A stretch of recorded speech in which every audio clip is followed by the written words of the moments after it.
Hi, this is Eric Peacock here with Trivia Fitness, and we're here to talk to you about the 24-day challenge. It's our nutritional webinar. We're going to talk about mostly nutrition, a little bit about exercise, but just how you can be successful with the 24-day challenge and how to feed your muscle and burn fat to get the results you want. So I'm going to go through this quick presentation here and give you some good information so to help you be successful.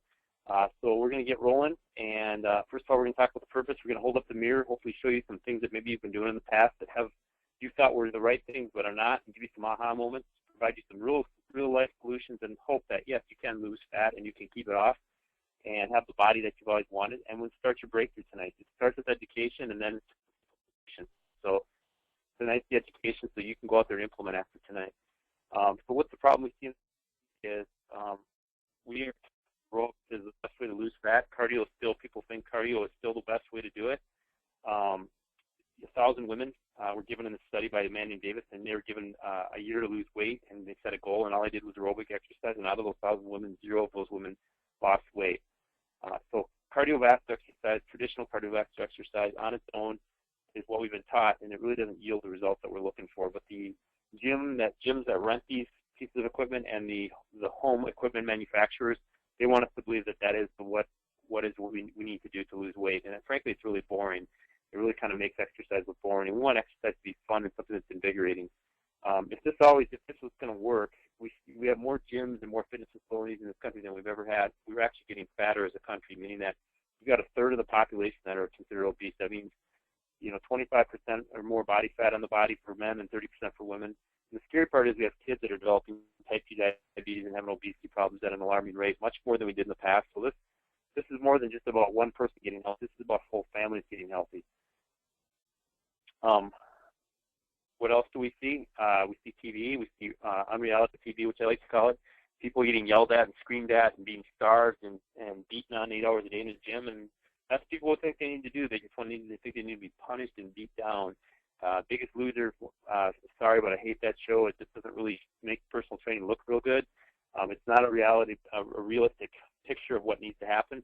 And frankly, a lot of the people on that show, if you see them after the show, they start to gain the weight back. It's not fixing the underlying behaviors that caused them to get that way in the first place. Magic bullet approach is another thing. Is where's that pill or where's that herb that's going to help me lose fat so I don't have to diet or exercise? There's none out there. I don't care what anybody tells you. You have to put in some work to get this done. Weight loss that came on in a few, over the years isn't going to go away overnight because of some magic pill. The actual goals we want to be looking at instead of these fake goals that the marketers and the weight loss industry will have you believe. The actual goal is muscle hypertrophy, meaning you're going to add muscle. We're not turning you a bodybuilder. It's actually really, really hard to add muscle. But when you add some muscle, you increase your metabolism. Every pound of muscle is about 20 to 50 calories added onto your metabolism. So it's real important that we're adding muscle, and that's going to help your body look different. You won't look skinny fat, meaning, you've seen people have lost weight and the skin hangs off their body. So we don't want them to look skinny fat. We want to look lean and toned, and that's going to take adding some muscle. That's going to increase your metabolism. That's going to protect your joints. That's going to help with your posture. There's so many good things that happens from that. We also want to look at losing fat versus just weight, because if we're losing fat and muscle at the same rate, we're not actually changing the overall body composition. Body composition is basically percentage of body fat. We just use that for the obesity meter. And percentage of body fat is really what's going to determine how lean and toned you look. So we want to lose fat, and like I said at the beginning, we want to feed the muscle and maintain or add to the muscle mass. Joint mobility, moving better is important too, because if we're not moving good, we're going to have high levels of stress hormone in our body. Stress hormone, primarily cortisol, which is like dumping sugar into our blood and makes us hungry, makes us want to eat, keeps us from burning fat. So we want to make sure our joints and everything are feeling good. You want to make sure you have some flexibility and quality things to help you move better. Most of us sit for our jobs during the day, which creates a lot of imbalances. So we need to make sure we're doing things to rebalance our posture and our body so that we're not getting hurt or we're not creating poor movement patterns, which lead to the itises, the tendinitis, the bursitis, or the stiffness and soreness, because that's not a good thing. We want the body to feel like it's a well-oiled machine. So we're going to turn off your excuses of why you can't to why you probably should. Why do most programs fail? Most programs fail for 6 reasons. Number one is not knowing where to begin. A lot of people, they'll plan their family vacation meticulously, and they'll do, really well at work. But when it comes to fitness things, they come from a shoot from the hip approach. So let's try this, try that, or just jump on a treadmill. They won't track anything, and they expect to have the same results as they do with these other things. when really you got to have a complete program. Not having one component too. Is you got to have not just cardio, but you got to have strength. You got to have nutrition. We're going to talk about what a complete program looks like. And incomplete program is only going to last so long. You might get some results initially, but long-term results will not come. Eventually, your body's going to adapt, and you're not going to see the results you want. Failure to address nutrition first. You cannot outwork a bad diet. No matter what people tell you, it's not simple. It's calories in, calories out. Not having a plan. The old thing, fail to plan and plan to fail. If you were going to drive to California from Minnesota, where we're at, you would actually have to get on your GPS or use a map or something. You can't just get on the freeway and drive and hope you hit your target. You have to have a game plan, and just like everything else, you're going to be successful in life. You got to put a plan together. Dieters mentality, quick fix. This is a marathon, not a sprint. People a lot of times will give up after 2 weeks if the scale's not saying what they want it to do. Even though the weight's come on over 5 years, they think they need to take it off in 2 weeks, and they give up too easy. So you regardless of people say in the signs on the side of the road say this is going to be a long-term process. Fitness should be a lifelong pursuit, not a 2 weeks on, 2 weeks off until the next shiny object comes around process. Lack of professional guidance and no accountability. I don't do my own taxes. I don't invest in my own retirement funds, and some people I have are good at that, and that's why I'm accountable to them, and I give them my stuff to do that for me, and I trust that they know what they're doing because they know a lot more than me. If this is something that's not your strong suit, you need to get some help. You need a coach. And a coach is not only going to get you from point A to point B with professional guidance quicker, they're also going to keep you accountable. And a lot of us, are good at certain things in certain parts of our life, and other things we struggle with. And the things we struggle with, we need an accountability coach or accountability partners. So having accountability is huge for a lot of these things. Otherwise, we tend to slough off, and that's myself included. So that's one of the big reasons people come and hire a personal trainer. Number 6, this is important, no purpose or goal. If you don't have that, if you don't have a strong why you want to do this, forget it. Get your money back and quit now, because you got to have a strong why or you're just going to fail. What's going to make you follow through on this? Is it something more than just looking good in your clothes or looking good on the beach? Is it about having more energy and being a better parent because you have more energy and you can get more done at night instead of laying on the couch and not playing with your kids? I don't know what that is, but you got to define what that is. So you have to have that fuel, that why is what's going to fuel your action towards your goal. Then you got to have that complete program. So we talked about what we're talking about tonight, nutrition and supplementation, or what we're going to talk about tonight. I don't care if people say about supplementation.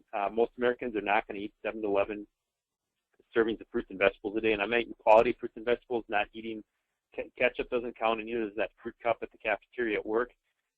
So you need to take basic supplementation. It's just a good insurance. You can get some from your food, but most people aren't going to get everything they need in the optimal amounts. And, that's what we're here with nutrition, 70-80% of your results. Resistance training to increase your lean muscle mass, increase your metabolism, and reshape your body. Cardiovascular exercise, when done right, can help optimize fat loss. And then coaching, knowledge support, and accountability. All those things need to be in place. Let's talk a little bit about why conventional diets fail, because they focus on weight loss versus fat loss. There's actually a lot of diet centers that just they have you pay by the pound, and a lot of them just have you weigh in. They don't really think about what kind of weight you're losing. And that comes from what we learned in college. In college, when I was taking my exercise science classes, they taught us 3,500 calories to gain or lose a pound of fat.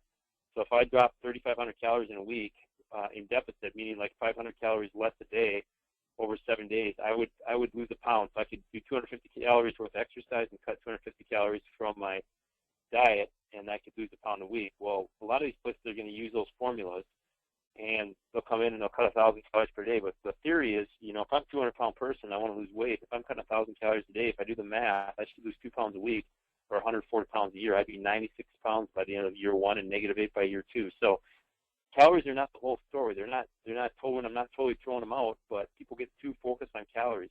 And a lot of these conventional diets are focused on, creating the starvation thing, which gets your body good at storing fat and cuts muscle, which when you cut muscle, like I said, 20 to 50 calories per pound of muscle. So if I cut muscle, I'm going to lower my metabolism, and I'm going to set myself up for that yo-yo. So we want to feed muscle, not starve it, and we want to have exercise that gives us our body a reason to keep muscle.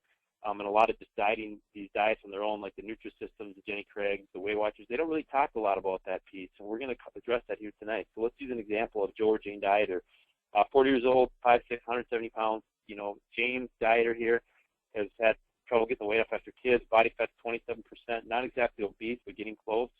She skips breakfast because she has so much going on with the kids in the morning, gets to work and has a big lunch, and then has a big dinner, can start snacking after dinner. And her calories are 2,500. per day. So she just gets fed up. You can see her yelling at the scale here, and she goes to a diet center. They cut her calories by 1,500 per day. And so she goes, her weight drops aggressively in 2 weeks, but she feels her metabolic rate's starting to decline. It's sluggish, and she gets tired, but hey, you know what? The scale's moving, so I'm going to hang in there. The scale's moving, even though I feel like crap, I'm going to stick with this thing. Eventually she's going to hit a plateau.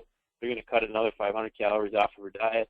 Her weight's going to drop even more, but she's feeling like crap. It's all willpower at this point for her. She's got a lot of cravings, but she's hanging in there. She's eating celery. She's trying to keep herself busy, but it's a lot of work trying not to go in dingy.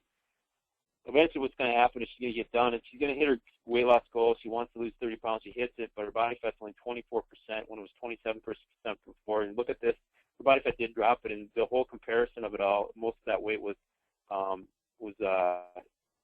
lean tissue and water, and only 9 pounds of body fat. So the result is the look of a skinny fat person. And skinny fat is not what we're after here. So we want to make sure that we're getting leaner and we're losing the majority of it as body fat, not the minority. And in this case, is what happens is she's going to get, like a lot of people, life happens. She gets back into, a year later, she kind of falls off the wagon and she starts eating again. She's actually eating less calories than she was before, but guess what? The weight comes on because she has less muscle mass. Her body fat's up, her weight's up, and she's actually looks fatter than she did before. And she beats herself up and says, I failed the diet when the diet really failed her. And she continues this process over and over again. And it might be the same diet center. She might try a different diet, but basically the same concept, just losing a lot of weight in a shorter period of time. So we want to change that tonight, and we're going to use some simple guidelines because we're not about diets, we're about long-term eating plans. So number one is small, frequent meals throughout the day. Don't overindulge. 5 to 6 meals a day. So 3 meals with 2 to 3 snacks about every 3 hours. Think of our metabolism like a fire. We're going to keep throwing kindling on it versus if we ignore the fire and we don't throw anything on it, it's going to die out. If we throw too much on it, we're going to smother it out. So we want to spread our calories out throughout the day. That's going to help speed up our metabolism, much like the fire does with the kindling that keeps it stoked. Breakfast like a king, lunch like a queen, dinner like a prince. Most of the time we have a wimpy breakfast, if breakfast at all, and then we make up for those calories later in the day, which is exactly the opposite of what we want to do. We want to eat more calories earlier in the day. That's when our body's more insulin sensitive, meaning our body's able to absorb carbohydrates and things like that and use them for energy, versus towards the end of the day we're going to be more in a storage mode and more susceptible to storing those calories as fat. So we want to eat bigger breakfast, lunch, and start to kind of taper down as the day goes on, and that's going to take away from a lot of our nighttime eating. So most of us, as you can see, 70% of our country eats 70% of our calories after 7 p.m., so we want to make sure we're changing that around. Breakfast is kind of like turning on the grill. It's like an igniter.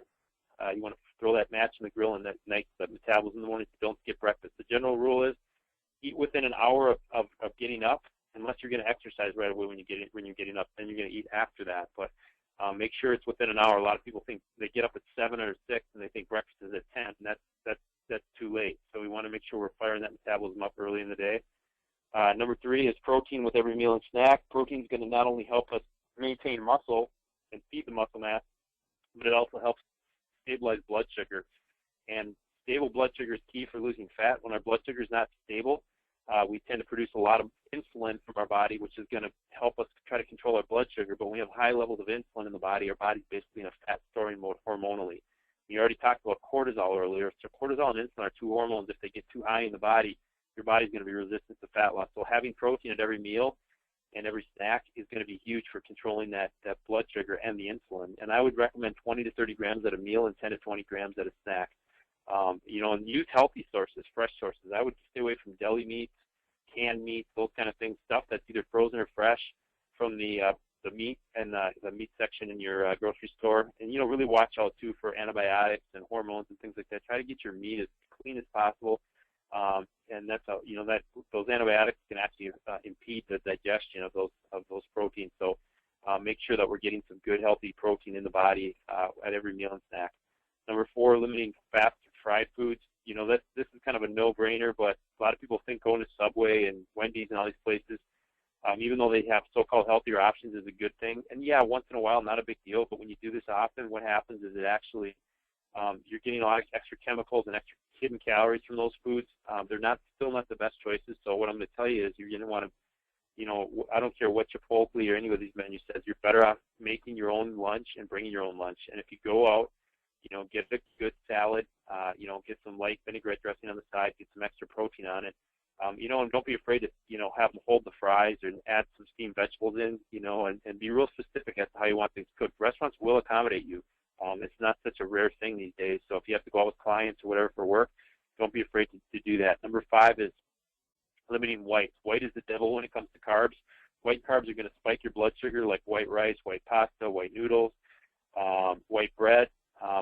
Those things, and the snacky foods like crackers, pretzels, those type of things are going to drive your blood sugar up, which is going to drive your insulin levels up. And when you have that crash, that's your insulin coming into your system to pull that blood sugar back down. And when you have high levels of insulin, once again, that's going to keep your body in fat storing mode, and we don't want that to happen. So, think about it this way: when you're at a party, if you had a bowl of pretzels and a bowl of apples, which one would you see constantly being refilled? You never see anybody camping out at the apple bowl eating all the apples, but the pretzel bowl definitely. And pretzels, even though they don't have so-called sugar in them, and apples have sugar, albeit natural sugar, those things are, those unnatural carbs, those processed carbs like pretzels, are going to break down in your system quick, and you can keep you feeling hungry and keep you eating. And when you keep your insulin levels high, you can go with cardio and strength you want, but you're not going to see your body fat lose. It's very important we program our body hormonally to lose body fat. Number 6 is limiting starches and fruits after 3 p.m. I kind of mentioned this earlier with the eating more earlier in the day. Well, those kind of carbohydrates have more calories. They're more impact carbs, we call them, that they're carbs your body can actually burn or store, and you want to use them earlier in the day when your body can burn them versus store them at night.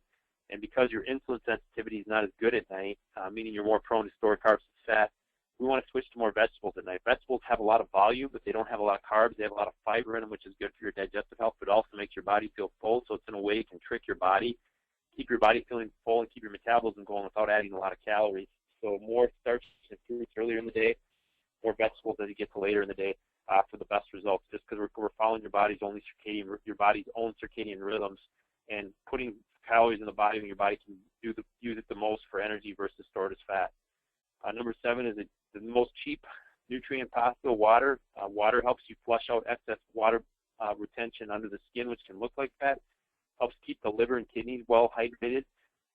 When the kidneys are working well, the liver can perform its fat metabolizing functions very well. When you're dehydrated, the liver kind of has to go over and help the kidneys function, and that takes away from its ability to metabolize fat.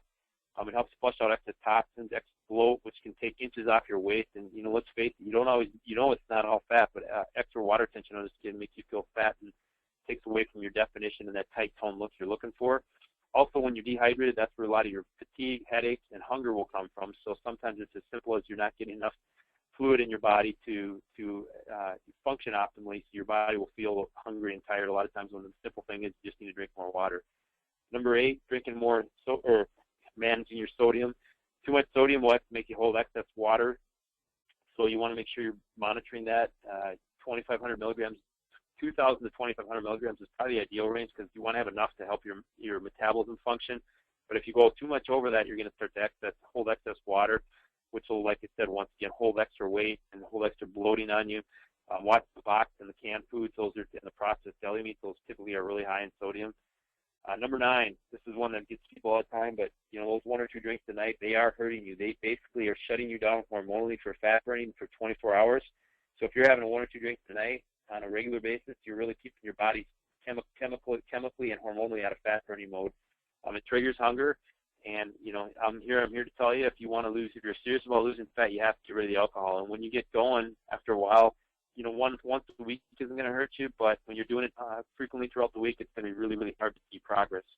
And number 10 is making sure you're getting core nutrition. And I'm talking about vitamins, minerals, omega-3s, probiotics. Those type of things are all kind of like spark plugs for your engine. They help your body's metabolism work better, and they help your immune system stay strong. Too often we're focused on carbohydrates, proteins, and fats, and we forget about those vitamins and minerals and those things that help drive the engine. And think of your metabolism like an engine. If you have a couple spark plugs out, that engine isn't going to run as efficiently, and we want that metabolism running efficiently. So with that being said, we're going to talk about where you start. And we want to talk about digestive health, because we always talk about breast cancer in women, but women typically have issues with digestive health. Guys do too sometimes, but they talk about breast cancer in women, but colon cancer is actually equal to breast cancer. And about every 9 seconds, somebody's dying from colon cancer, and it's not a pleasant form of cancer to get. There's certain types of cancer that are easy for you to deal with than others, and colon cancer is not one of them, because that's where everything happens in your digestive tract. That's where your body absorbs the good nutrition and gets rid of the toxins. And if that's not right, nothing's going to be right. And honestly, you should be going to the bathroom at least once a day. And if you're not, that's not a good thing. There's a saying that says if it's not coming out, it's not coming off. So you got to make sure you're having your regular, and you're not bloated and gassy all the time, and you don't have acid reflux that can come up the other way. You want to make sure that your body's able to digest and absorb those nutrients. That's what's going to help you feel energy. That's what's going to help you feel satisfied. So we start with the cleanse first because we want to clean up the digestive tract. It's much like the lint trap on the dryer. We want to add in some good probiotics and good bacteria, which help populate your gut and get rid of the toxins and help you absorb the good nutrition. And then fiber to help move things through, and some herbals that are going to help push things through in a natural way, much less harsh than a laxative. You want to start a food log. You got a track that you want to improve. We like the app, myfitnesspal.com. It's a free app, but it's an easy way to track your own intake. You can't really see what you're doing until you actually start to track it. And we've had so many people that'll track things and they have no idea how many calories they're doing until they start doing this. They realize, then they really have some big aha moments where they see, wow, I'm really eating too many calories at after 7 p.m. or I'm really eating too many carbohydrates in relation to protein. So this is really important. Make sure that you set yourself up on MyFitnessPal, especially during the challenge, and that way your coach can give you some honest feedback, and that way you are more conscious of what you're putting in your body on a day-to-day basis. So this is a big step.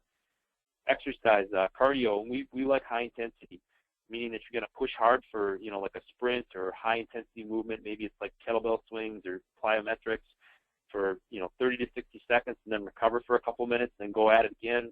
A lot of times it's sprint jog, or it could be power walk jog, depending on your fitness level. But this keeps your body, this ramps up your metabolism 24 to 36 hours after your workout. It also ramps up fat-burning hormones like catecholamines and growth hormone, which help your body burn fat. And we want to make sure that we're doing that high-intensity cardio work, because that's shown over, many studies have shown that burns a lot more body fat in the long run than just traditional steady state. Not that you can't do the steady state. And what I would recommend, if you do the steady state cardio, you can do it once a week, once or twice a week on an empty stomach fasted, or do it after you're done with your high-intensity cardio. Do about 20 minutes. That'll help flush out fatty acids that get thrown out in the into the bloodstream during the high-intensity cardio. Find something you like. Not everybody has to run, because you got to find something you'll actually enjoy. And I would mix it up. Too often I see people get married to one type of cardio and they do it for a year and they wonder why they're not losing. You got to body guessing. Your body becomes efficient at conserving calories. You have to mix it up often, about every 4 to 6 weeks.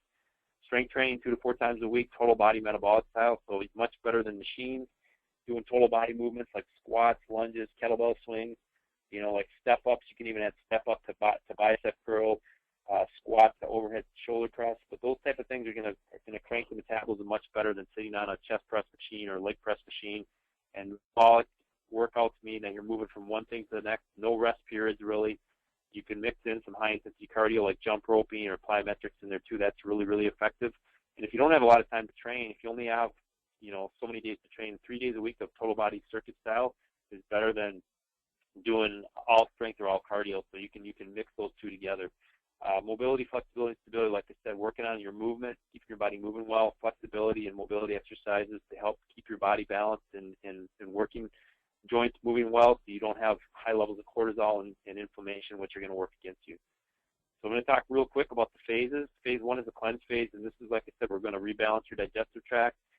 First thing we're going to use is the herbal cleanse kit. That's going to be basically fiber, which you can make into muffins. If you don't want to drink fiber, you're going to drink that fiber, about 8 ounces of water. You want to make sure you shake it up and drink it in the morning before breakfast.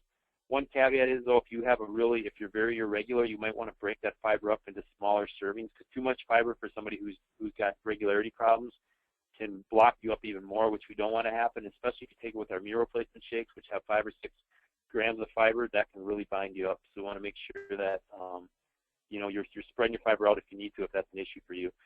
Second is Spark. One of the things during the cleanse phase, we're going to get you off coffee, pop, and alcohol, especially the coffee and the pop. A lot of people have an issue with that because they want the caffeine and they want that drink during the day. Well, Spark actually tastes good. It has some caffeine in it, but also has some B vitamins and neurotransmitters, which help you stay mentally focused and are going to give you about 3 to 5 hours of consistent energy, not like coffee a lot of times where it's actually going to dehydrate you and you're going to feel like the energy's gone probably a lot of times within an hour.